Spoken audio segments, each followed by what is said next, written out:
안녕하세요. 저에게는 5살 터울의 남동생이 있어요. 어릴 때 할아버지, 할머니와 살았던 저는 부모님이 없다는 생각 때문인지 이상하게 동생에 대한 책임감이 있었어요. 내가 부모님 몫까지 해야 한다는 책임감이었죠. 할아버지가 먼저 돌아가신 이후 나이 드신 할머니가 어린 동생을 돌보면서 살았어요. 우리 집은 부유한 편은 아니었지만 그렇다고 당장 굶어 죽을 형편도 아니었기 때문에 매일 입에 풀칠하는 정도로 겨우 벌어먹고 살아도 그럭저럭 지낼만 했어요. 할머니는 돌아가신 저희 부모님 대신 키워주시면서 사랑을 잔뜩 주셨기에 그것만으로도 삶은 부족함이 없었어요. 작은 동네에서 살다 보니 이웃집의 숟가락이 몇 개인지 알 정도로 가까웠어요. 그중 특히 바로 아랫집에 살던 동갑의 남자애와 친했는데요. 그 애는 아버지가 돌아가시고 엄마랑 둘이 살고 있었어요. 이사 온 지 얼마 되지 않았을 때 젊은 아가씨가 혼자서 애 키우느라 고생한다며 저희 할머니가 안타깝게 생각해서 먼저 문을 두드리시면서 인연이 시작되었는데요.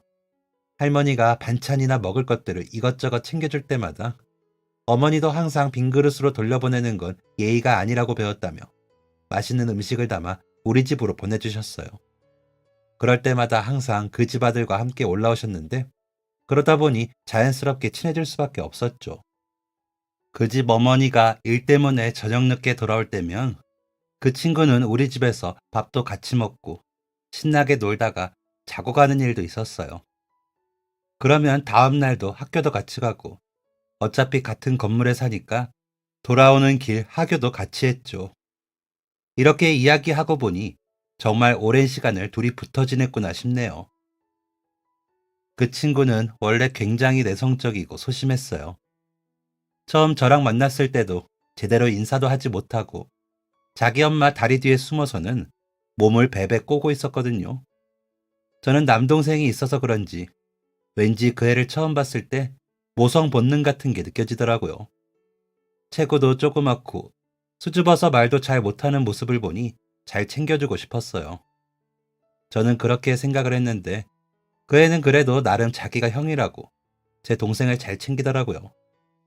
저는 남동생 둘이 생긴 느낌이었는데 자기는 형님이 된 기분이었다며 일부러 어른스럽고 듬직해 보이려고 애썼다고 나중에 이야기하더군요. 물론 저는 전혀 그렇게 못 느꼈지만요. 꼬꼬마 유치원생인 남동생과 같이 저희 세 사람은 삼총사처럼 붙어 다녔어요. 그렇게 어릴 때부터 붙어 다녀서 그런지 저희는 항상 셋이 같이 있는 게 익숙했어요. 어디를 가던 늘 함께 다녔기에 서로의 존재가 너무나 익숙했죠. 그 친구는 친형제도 아닌데 이렇게까지 저희의 삶에 깊숙이 들어왔다는 게 놀라웠어요. 제가 성인이 될 때쯤 저희 할머니가 세상을 떠나시고 이제 정말로 동생의 보호자가 되었어요. 그리고 저는 가장 친한 소꿉친구와 이제는 우정 이상의 뭔가를 느끼고 있었죠. 계기 같은 것은 잘 모르겠어요. 그런 게 있었는지도 모르겠고요. 그냥 어릴 때부터 늘 봐오다 보니 익숙해졌고 서로가 없는 세상은 더 이상 상상이 되지 않았어요.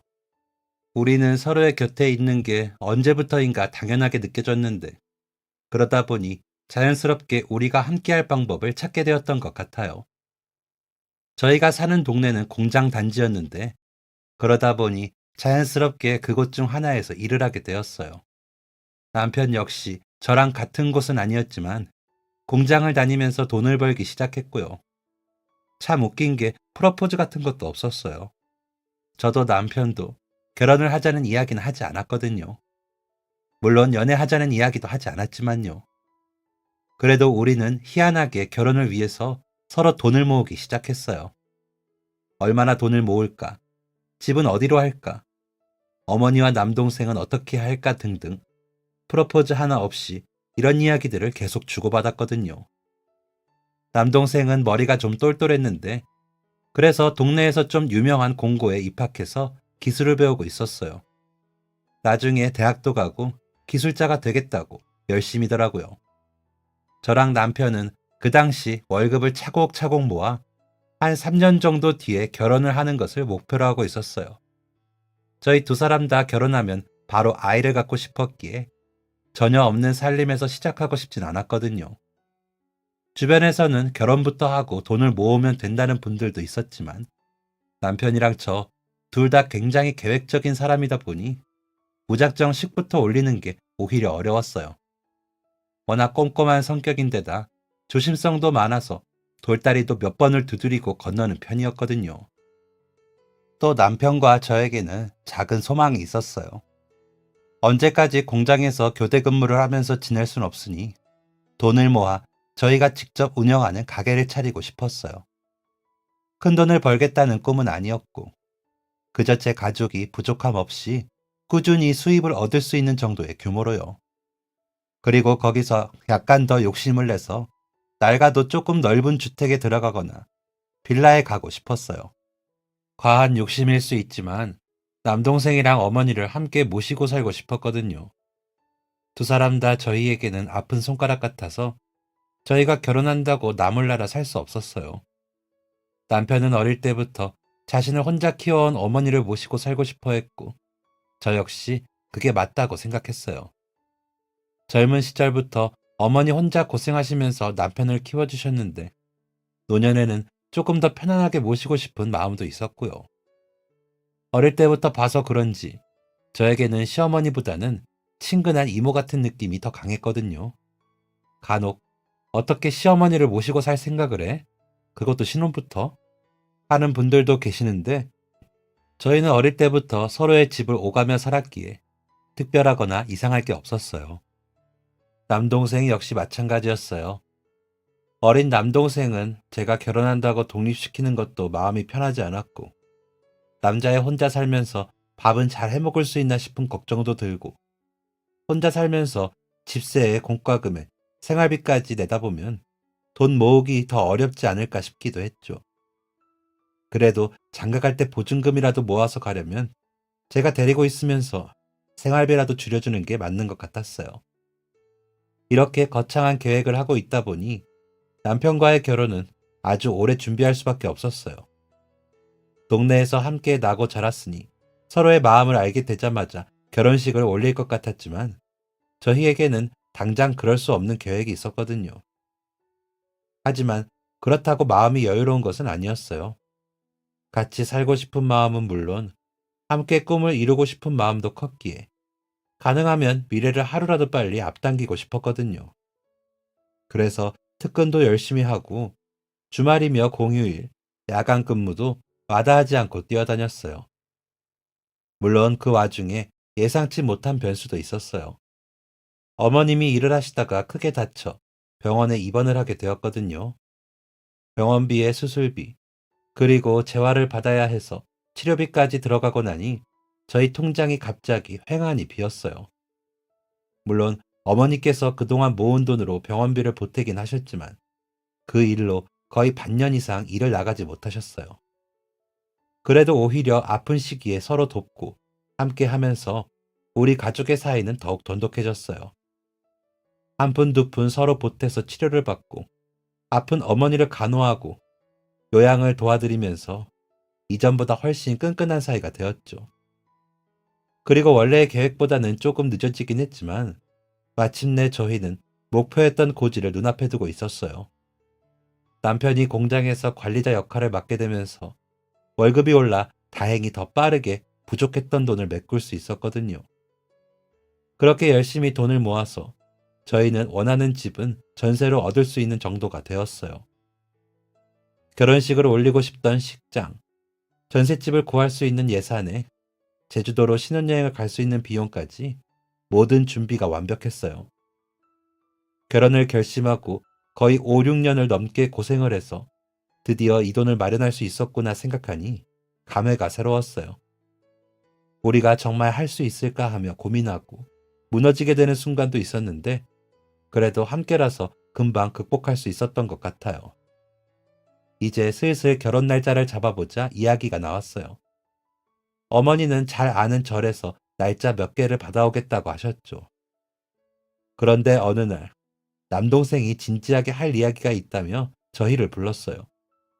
고등학교 졸업 후 대학에 진학하겠다는 남동생은 친구네 가족이 운영하는 사업체에 취업을 했어요. 저희 시어머니가 아프시면서 집안이 살짝 어려워지다 보니 당장 대학 진학보다는 취업해서 돈을 버는 게 낫겠다며 했던 선택이었죠.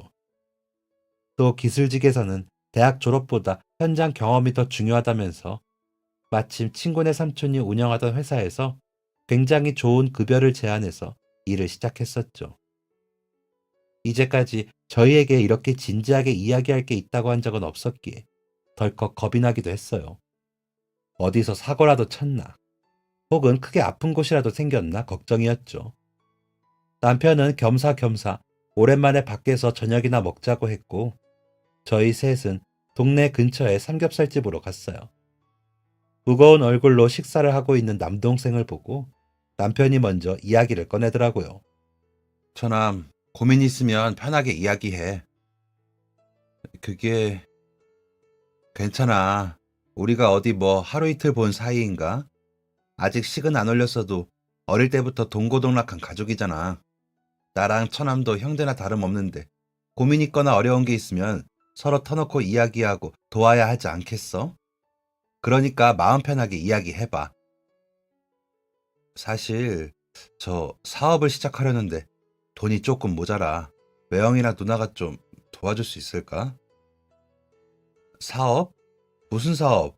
너의 매형이랑 나랑 그럴 돈이 어딨어? 나도 진짜 미안한 이야기이긴 한데 두 사람 결혼하려고 모아둔 돈 꽤 있잖아. 당장 투자금만 필요한 거라 3개월 안에 다 갚을 수 있어. 진짜야. 나 일하는 곳에서 이번에 다른 지역에 사업체를 하나 더 낼지 고민 중인데 친구랑 나랑 둘이 투자해서 거기 지점을 우리가 운영하면 어떨지 하는 이야기가 나와서. 지금 일하는 것도 내 월급 받는 거 봐서 알겠지만 진짜 돈이 되는 거라 아예 우리가 차리면 지금보다 몇 배는 더 벌 수 있을 거야. 맨 땅에 헤딩하는 것보다 이미 증명된 사업을 하는 게 훨씬 이득이잖아. 내가 전혀 모르는 분야도 아니고 갑자기 확장하느라 삼촌분이 목돈 마련하기 어려워서 투자금 이야기를 꺼낸 거거든. 그래서 그거 마련되면 바로 주신다고 했어. 갖고 있는 상가 팔아서 주시는 건데 이미 거기 계약자랑 이야기 되고 있는 것도 확인했고 그거 처분하는 것만 두세 달 기다리면 돼. 누나, 매형, 이거 진짜 대박 기회야. 앞으로 내가 또 이런 기회 언제 얻을지 몰라. 평생 모아도 내가 이런 사업체 차릴 기회는 없을 수도 있어. 제발 부탁할게. 진짜 3개월 안에 무조건 갚을 거야. 아니, 결혼식 날짜 잡기 전이니까 누나도 급한 건 아니잖아. 3개월. 진짜 딱 3개월만 나 믿고 빌려줘라. 너, 그게 누나랑 매형이 어떻게 모은 건데? 나도 알지. 그러니까 절대 손해보는 일 없게 할게. 응? 진짜 이게 내 인생의 마지막 기회일지도 몰라. 하, 누나랑 매형도 힘들게 모은 돈이야. 몇 년을 준비한 건지 네가 더 잘 알잖아. 바라는 게 있으면 너도 지금부터라도 벌어서 해. 돈이 부족하면 아직 네가 준비가 안 된 거야. 그러니까 깔끔하게 포기해. 남한테 손까지 벌려가면서 네 욕심 채우라고 내가 널 그렇게 가르쳤니? 그게 아니라 나도 정말 급해서. 두 사람 다 진정하고 내가 누나랑 이야기해보고 알려줄게. 이야기하긴 뭘. 난 절대 못 빌려주니까 그렇게 알아. 그렇게 잔뜩 화가 난 저를 남편은 식당 밖으로 데리고 나왔어요. 그리고 근처를 걸으며 제가 화가 식기를 기다렸죠. 하지만 저는 몇 년간 힘들게 번 돈을 동생이 빌려달라고 요구하는 게 이해가 되지 않았어요. 그동안 옆에서 고생하는 걸 다 봤으면서 어떻게 그 돈을 빌려달라고 할 수 있는지 아주 괘씸하게 느껴지기까지 했어요. 한참을 동생 흉을 보면서 씩씩거리고 있는데 남편이 그러더군요. 우리 돈 빌려주자. 뭐? 당신, 그게 무슨 소리야? 우리 결혼은? 우리 결혼 내일 당장 하는 것도 아니잖아. 지금 날짜가 정해진 것도 아니고 천한 말대로 3개월은 기다려줄 수 있잖아. 우리 지금까지 몇 년을 기다려왔는데 몇 달 늦어지는 것 정도는 더 기다릴 수 있잖아. 너 만약 지금 그 돈 안 빌려줘서 처남이 간절히 원하던 꿈도 이루지 못하면 괜찮겠어? 그 모습 볼 수 있겠어? 앞으로 살면서 절대 후회하지 않겠어? 걔도 우리한테 이야기 꺼내기까지 얼마나 고민을 많이 했겠어? 오늘 얼굴만 봐도 애가 아주 푸석푸석한 게 그동안 나름대로 마음고생을 많이 했구나 싶던데. 한 번만 봐주자. 우리 동생이잖아. 사실 그 사람 말이 다 맞았어요. 절대 안 된다고 화를 내긴 했지만 이미 제 마음은 한구석이 불편했거든요. 그리고 남편 말처럼 언젠가는 분명 후회할 거예요. 내가 그때 결혼 욕심에 돈을 빌려주지 않아 동생이 꿈을 이루지 못한 것에 대해 평생 마음의 짐을 안고 살아가겠죠. 결국 저희는 3개월 이내에 돈을 갚겠다는 나름의 계약서까지 쓰고 돈을 빌려주었어요. 저는 꼭 갚아야 한다고 동생에게 신신당부를 했죠. 하지만 그로부터 3개월 뒤 저는 남동생을 다시는 볼 수 없었어요.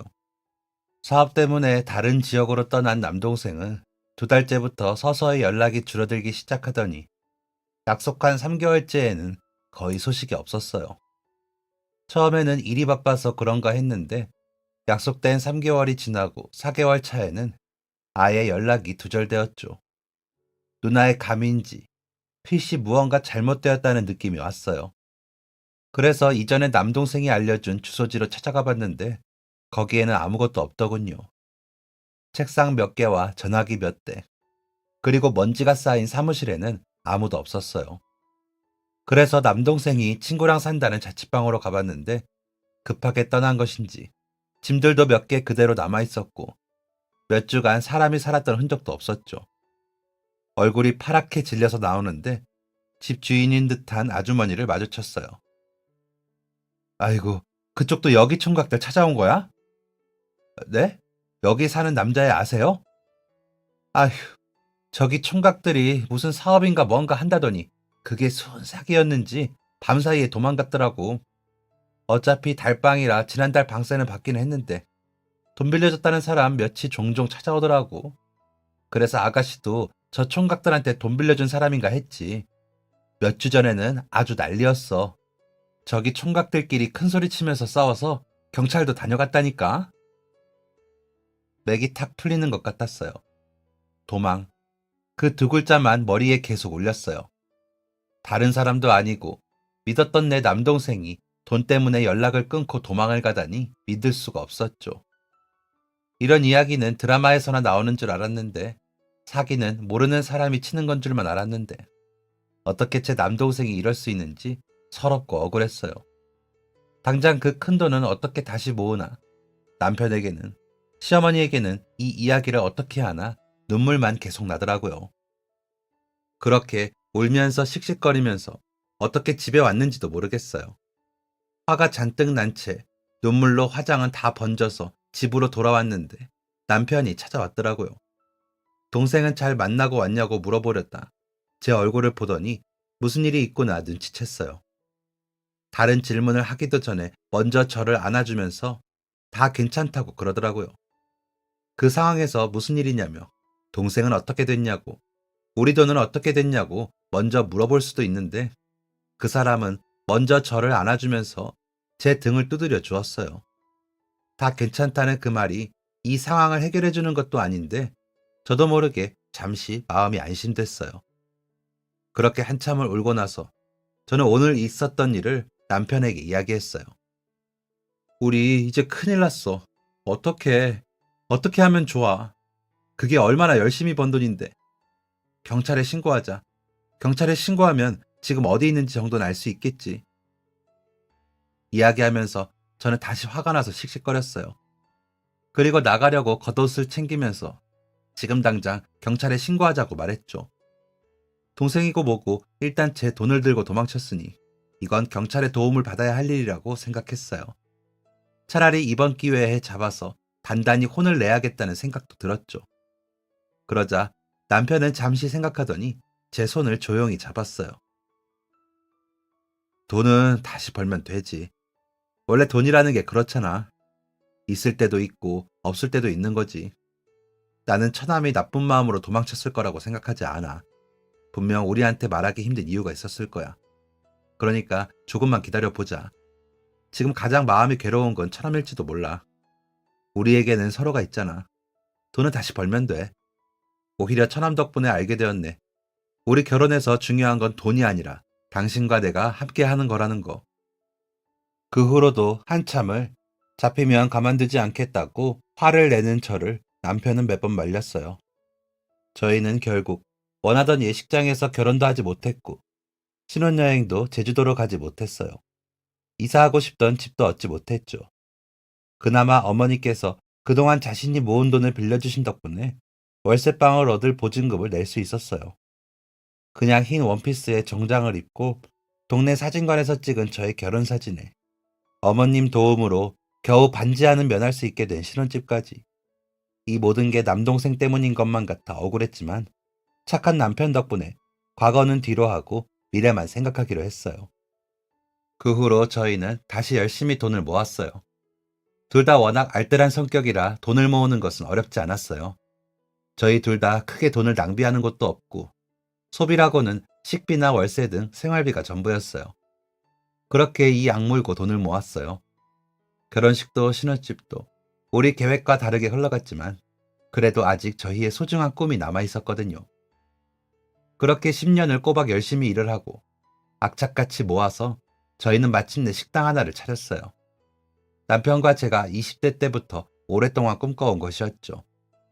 10년의 시간 동안 많은 일이 있었어요.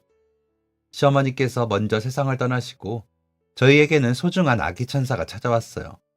그리고 그 많은 일이 일어난 10년 동안 남동생은 단 한 번도 연락을 하지 않았죠. 저 역시 나름 주변을 통해 수소문해 보았지만 연락이 닿지 않았어요. 남동생과 함께 사업을 했다는 친구도 행방을 알 수 없었고 원래 일하던 회사도 없어진 지 오래였죠. 그래서 언젠가부터는 그냥 저에게 남동생이 없다고 생각하고 살았어요. 10년간 연락이 없으면 그래, 그쪽도 나랑 연을 끊고 살겠다는 거구나 한 거죠. 그래도 가끔은 그래도 동생이라고 잘 살고 있는지 생각이 나더라고요. 저희가 차린 식당은 꽤 잘 됐어요. 특히 남편이 워낙 성실해서 매일 새벽마다 항구 근처의 수산물 시장에서 직접 해산물을 공수해 왔어요. 그러다 보니 신선도가 당연히 다른 가게들과 비교했을 때 남다를 수밖에 없었죠. 그리고 손님들은 이 퀄리티를 기가 막히게 알아봤어요. 이 집 음식들은 뭐가 달라도 다르다며 칭찬을 아끼지 않았죠. 또 매일 새벽마다 트럭에 해산물을 잔뜩 실어오는 것이 소문나서 사람들은 여기서는 바닷가 앞에 가지 않아도 기가 막히게 싱싱한 해산물을 먹을 수 있다며 너도 나도 찾아오기 시작했어요. 덕분에 저희 가게는 날이 갈수록 잘 됐어요. 그동안 겪었던 고생을 모두 보상이라도 받는 것처럼 매출은 끝을 모르고 올라갔죠. 우리가 살면서 이렇게 많은 돈을 벌 수 있다니 하루하루가 놀라웠어요. 하지만 무엇이든 거저 주어지는 것은 없듯이 저희 가게가 잘 되는 것은 그동안 우리 부부의 노력이 있었기 때문이었죠. 그렇게 열심히 식당을 운영하며 시장에서 조금 더 가까운 곳에 가게를 확장해서 열게 되었어요. 가게가 넓어지며 단체 손님들 방문도 늘었고 이전보다 손님이 더 많이 찾아와 주는 덕분에 매출도 더 늘었어요. 처음 가게를 확장할 때는 괜히 돈만 더 들이는 게 아닌가 했는데 그만큼 더 많은 손님을 받을 수 있게 되어 탁월한 선택이었다는 생각이 들어요. 어느새 저희 식당은 동네의 작은 가게를 벗어나서 하나의 사업이 되었어요. 2층짜리 규모의 넓은 가게는 늘 손님이 북적거리고 대기자가 너무 많아서 번호표를 나눠줘야 할 정도였죠. 주방에도 홀에도 일하는 사람들이 많았어요. 매일 눈코 뜰 새 없이 바빴어요. 가게 일에 애들 키우는 것까지 저희 부부에게는 하루하루가 정신없이 흘러갔죠. 이게 뭐야? 어느 날 남편이 저에게 돈을 내밀더라고요. 30만 원 정도 되는 돈이었는데 갑자기 이걸 왜 주나 싶었어요. 무슨 돈이냐고 물었더니 그냥 쌩끗 웃기만 하길래 저 양반이 나 용돈 주고 싶어서 그러나 보다 생각했어요. 그래도 살림에 가게 일까지 돕고 있으니 이런 거라도 챙겨주고 싶었나 보다 했죠. 늘 새벽마다 커다란 트럭을 몰아서 수산물 시장에서 싱싱한 해산물을 가져오던 남편이었는데 이제는 그 자리를 제가 대신하게 되었어요. 어느 날 새벽 시장에 갔다가 돌아온 남편은 가게에서 혼자 재료 손질을 하던 중 급성 심근경색으로 그 자리에서 세상을 떠나고 말았어요. 아침에 출근한 직원이 발견했는데 병원으로 옮겼을 땐 이미 손을 쓰기에는 늦었더라고요. 그렇게 평생을 반려자로 살았던 남편을 갑작스럽게 떠나보내게 되었어요. 다행인지 불행인지 가게는 이미 안정화가 되어 있어 남편이 떠난 후에도 타격을 받지는 않았어요. 저랑 아이들이 많이 힘들어하긴 했지만 그래도 서로 다독여주며 조금씩 슬픔을 이겨내고 있었죠. 한동안 남편 생각에 아주 힘들어서 집안의 물건들을 손도 못 대고 있었어요. 불쑥 튀어나오는 남편의 흔적을 볼 때마다 울음이 터져나와서 아무것도 할 수가 없었거든요. 그래도 한 달 정도 지나고 나니 이제 남편 사진을 보면 조용히 미소를 지을 수 있을 정도가 되었어요. 자기 물건 정리도 안 해준다고 꿈에 나와서 잔소리하기 전에 얼른 해야겠다 싶은 생각도 들었죠. 평소에도 물건 정리를 정말 잘하는 사람이었거든요. 우리 집 청소며 정리를 담당하는 사람이기도 했어요. 그렇게 남편이 살아있을 때 생각을 이래저래 하면서 물건을 정리하는데 옷장 안에서 공구 박스가 나왔어요. 다른 건 다 잘하면서 유독 손재주가 없던 남편을 위해 이게 있으면 편하지 않을까 싶어서 사줬던 전동 공구였죠. 나사 하나 제대로 끼우지 못하는 사람이라 사줬던 건데 그 후로도 집안에 물건 고칠 일이 있거나 손봐야 할 게 있으면 제가 대신 해버리거나 전문가를 불렀기 때문에 그 공구함이 밖으로 나올 일이 잘 없었어요. 남자가 이런 것도 하나 못하냐고 타박하면서 남편에게 선물을 줬던 때를 생각하며 오랜만에 공구함을 열어봤어요. 그런데 아래쪽에 박스 공간에 웬 봉투가 수두룩하게 있더라고요. 그냥 흰색 편지 봉투였는데 보니까 모두 같은 주소로부터 온 거였어요. 봉투 안을 열어보니 안에는 편지도 없고 텅 비어 있더라고요. 그런데 하나만 그런 게 아니라 박스 안에 들어있던 봉투들은 다 똑같았어요. 안에 편지나 메모도 없이 텅 빈 봉투들이었죠. 전부 똑같은 주소지에서 와서 보내는 사람도 제대로 쓰여있지 않은 빈 편지 봉투들이 너무나 이상했어요. 결국 궁금증을 이기지 못하고 저는 해당 주소지로 찾아가 보기로 했죠. 집에서 차로 1시간 정도 떨어진 거리였는데 주소지 근처로 다가가니 동네가 험악했어요. 좁은 골목길에 계단이 수두룩해서 앞쪽에 차를 세우고 걸어가야 하더라고요. 한참을 비좁은 골목길 사이를 걸어갔어요. 주변은 전부 판잣집 같은 곳이었는데 대충 철판 몇 개를 세워서 만들어진 듯한 곳이었어요. 잠깐씩 문이 열리는 집안을 들여다보니 그냥 골목길에 현관문이 하나 달린 것처럼 현관도 모두 없고 열면 바로 방이 나오는 것 같았어요. 그렇게 마침내 봉투에 쓰인 주소지에 도착했어요. 대체 누구의 집인지 감이 전혀 오지 않다 보니 이런저런 생각들이 들더라고요. 혹시 숨겨둔 애인이나 자식이라도 있나? 아니면 어려운 형편의 사람에게 기부라도 해왔던 걸까? 대체 왜 빈 봉투를 보낸 걸까? 저 혼자 상상을 계속하다 결국 문을 두드렸어요. 처음에는 안쪽에서 대답이 없길래 다시 문을 두드렸어요. 그랬더니 안쪽에서 한 남자가 누구세요? 대답하더라고요. 안녕하세요. 혹시 여기 사시는 분 맞으세요? 잠시 안에서 정적이 흐르더니 쿵쿵거리는 소리와 뭔가가 질질 끌리는 소리가 들렸어요. 그리고 끼익 철문이 열리는 소리가 들리더니 안쪽에서 어떤 남자가 나왔어요. 덥수룩한 머리에 수염, 낡은 옷을 입은 그 남자는 저를 보더니 귀신이라도 본 것처럼 말하더군요. 누나, 입이 떡 벌어졌어요. 너무 놀라서 그만 그 자리에 그대로 털썩 주저앉을 것 같았는데 다행히 겨우 버틸 수 있었어요. 안에서 나온 남자는 저랑 남편이 몇 년을 걸쳐 모아둔 돈을 빌려가서는 잠적을 하곤 10년 넘게 코빼기도 보이지 않았던 남동생이었죠. 네가 왜 여기 있어? 누나는 어떻게 여기 찾아왔어? 매형이 말한 거야? 네가 네가 왜 여기 있냐고. 여기가 너희 집이야? 매형한테 듣고 찾아온 거 아니었어? 저희는 서로 이해가 되지 않는다는 표정으로 쳐다봤어요. 그동안 대체 어떻게 지낸 건지 남동생은 꼴이 말이 아니었어요. 머리나 옷차림은 말할 것도 없고 열린 문틈 사이로 들여다본 집안은 사람이 사는 곳이라고 믿을 수 없을 정도로 낡은 것은 물론 제가 서 있는 곳까지 곰팡 냄새가 났어요. 햇빛도 제대로 들어오지 않는 건지 낮인데도 불구하고 내부는 형광등이 켜져 있었죠. 그나마도 빛이 다 되었는지 이따금 깜빡거렸어요. 그리고 무엇보다 남동생은 한쪽 다리를 제대로 서 있지 못했어요. 나오기 전 쿵쿵거림과 무엇인가를 끌면서 나오는 듯한 소리가 났던 이유가 다리 때문인 것 같았어요. 제대로 서 있기가 힘든지 양손으로 문과 벽을 잡고 몸을 흔들거리며 불안한 듯 서 있는데 무슨 말부터 해야 할지 모르겠더라고요. 그때 왜 그랬냐고, 내 돈은 어떻게 된 거냐고, 만나면 그것부터 따질 거라고 생각했는데 막상 이런 모습을 보니까 그런 말이 나오지 않았어요. 아무 말도 하지 못하고 멍하니 서 있자 남동생은 먼저 안으로 들어오라고 이야기를 했어요. 절뚝거리는 남동생을 따라서 집 안으로 들어가자 밖에서 본 것보다 더 참혹했어요. 집이라고 부르기 힘든 그곳은 방이라는 표현이 더 맞더라고요. 그나마도 성인 남자가 겨우 몸을 놓을 수 있는 곳이었고 벽면은 사방이 곰팡이에 창문 하나 없는 곳이었어요. 집안에는 가구도 가전도 없이 접었다 펼 수 있는 밥상 하나랑 옷가지 몇 개가 개어진 채 바닥 한 구석에 있었죠. 미안, 집이 좀 그렇지? 너, 너 그동안 이렇게 살았던 거야? 매형이 아무 말 안 해? 너희 매형, 이제 이 세상 사람 아니야. 지난달에 갑작스럽게 세상을 떠났어.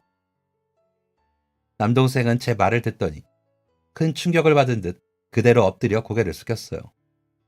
그러더니 이내 흐느끼는 소리를 내며 울기 시작하더라고요. 어린애처럼 한참을 오열하던 남동생은 한참 후 눈물이 멈추었는지 그때서야 고개를 들었어요. 사실은 작년에 우연히 매형이랑 만났어. 아는 사람이 수산물 시장에 일거리가 있다고 해서 갔는데 매형이 거기에 식당에 쓸 재료를 사러 왔더라고. 이런 차림새인데도 한 번에 알아보더라. 내가 밉지도 않은지 나에게 화도 나지 않은 건지 내 얼굴 보자마자 어떻게 살았냐고, 왜 이렇게 힘들게 지내는 것 같냐고 자기 따라서 집으로 가자고 하더라. 누나도 나 보면 반가워할 거라고. 그런데 내가 어떻게 그러겠어. 그때 저지른 게 있는데.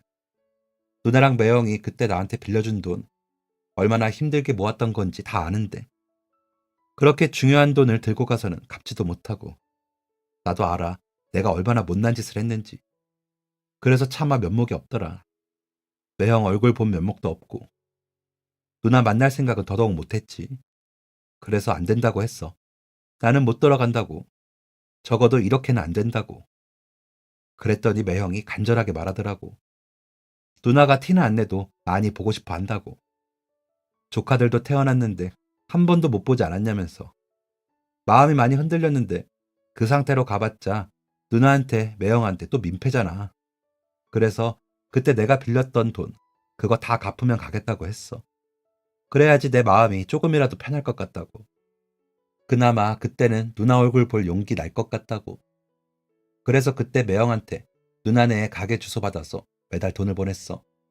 그거 다 갚을 때까지만 누나한테는 나 만난 것도 비밀로 해달라고 했고. 그제서야 저는 남편이 그동안 매달 줬던 돈이 생각났어요. 그냥 재미삼아 용돈을 챙겨주는 줄 알았더니 알고 보니 동생이 보내온 돈을 매달 저에게 준 거였나 봐요.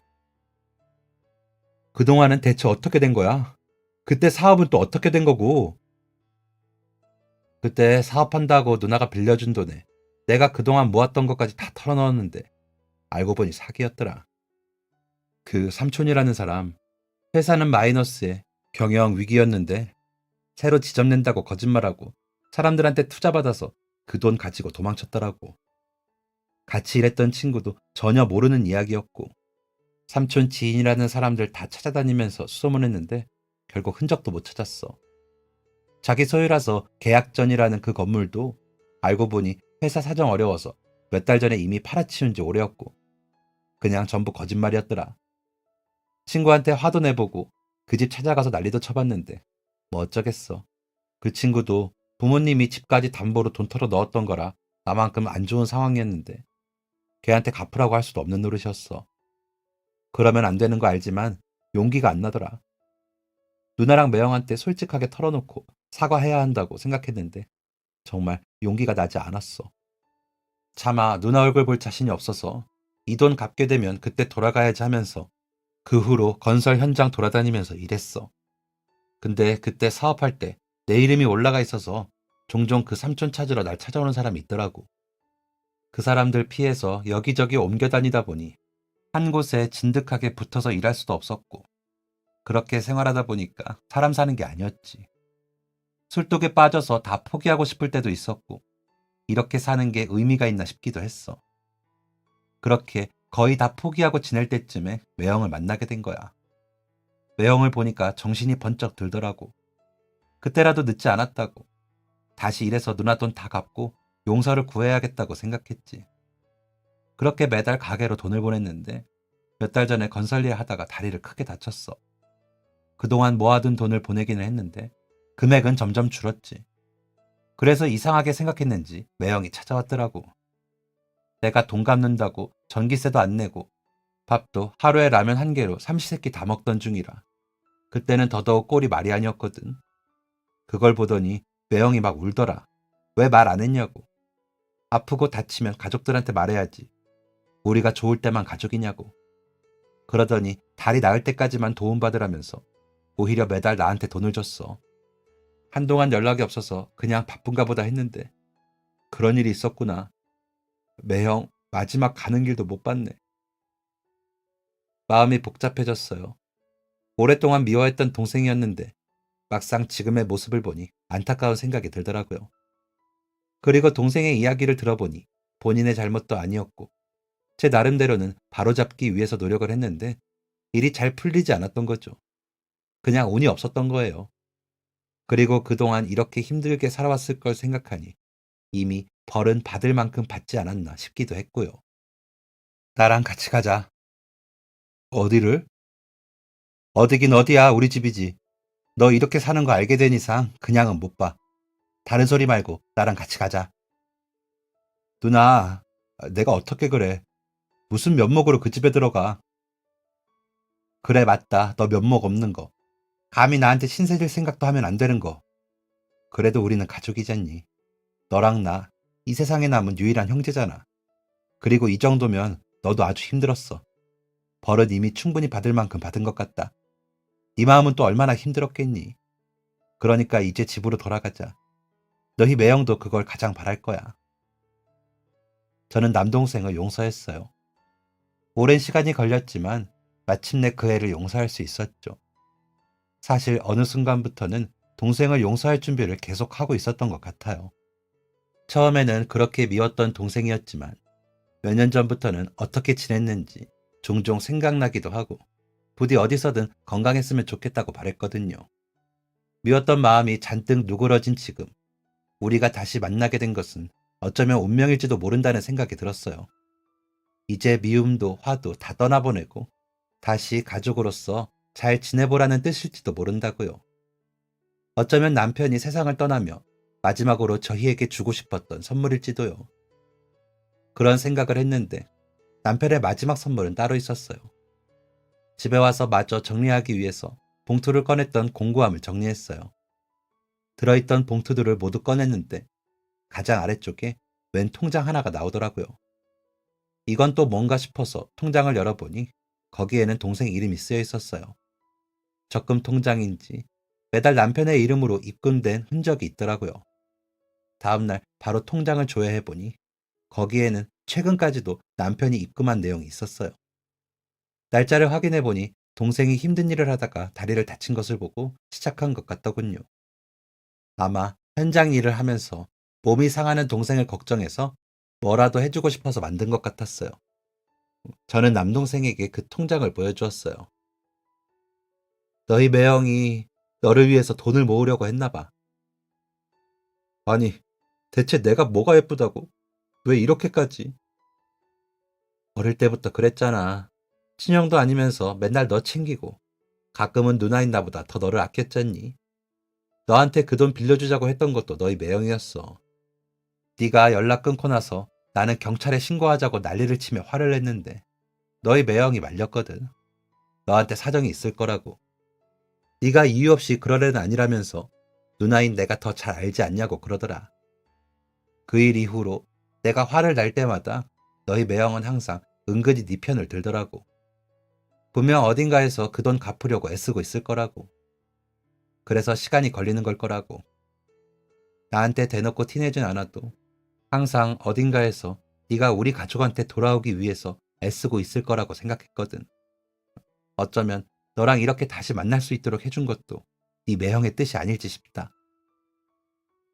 저희 남매는 통장을 붙잡고 엉엉 울었어요. 어떻게 남편은 하늘에서도 저를 행복하게 해줄 수 있을까? 평생을 그 사랑을 받으면서 살아왔지만 아직도 놀랄 일이 남았다니 참 대단하죠. 동생을 데리고 미용실부터 갔어요. 멀쑥하게 머리도 다듬고 수염도 정리하고 깔끔한 옷도 사입혔죠. 먼저 남편이 잠든 곳을 찾아가 인사를 나눴어요. 그동안 나한테 이렇게 엄청난 비밀을 숨기고 있었냐고 잔소리하고 결국 마무리는 그동안 내 동생 미워하지 않고 돌봐줘서 고맙다고 나랑 다시 만날 수 있게 해줘서 고맙다는 이야기를 했죠. 어릴 때는 늘 제가 누나처럼 챙겨줬다고 생각했는데 알고 보니 남편은 더 속 깊은 마음으로 든든하게 제 뒤를 돌봐주고 있었네요. 매형, 제가 빚도 다 갚고 잘해드릴 기회도 없이 이렇게 가버려요, 왜? 매형 미안해요. 미안해요. 그리고 고마워요. 앞으로 열심히 성실하게 살게요. 누나 도우면서 가족들이 매형 빈자리 때문에 힘들어하거나 슬퍼하지 않게 제가 더 노력할게요. 고마워요. 고맙습니다. 이제 남은 건 아이들이었어요. 수련회에 갔던 아이들이 돌아왔을 때 집에 모르는 아저씨가 있으니 깜짝 놀라더라고요. 낯선 사람에게 잔뜩 경계하거나 겁을 먹으면 어쩌나 했어요. 그런데 희한하게 아이들은 남동생을 보자마자 반갑게 인사를 하더라고요. 너희 이 사람이 누구인지 알아? 알아요. 우리 삼촌이잖아요. 어떻게 알아?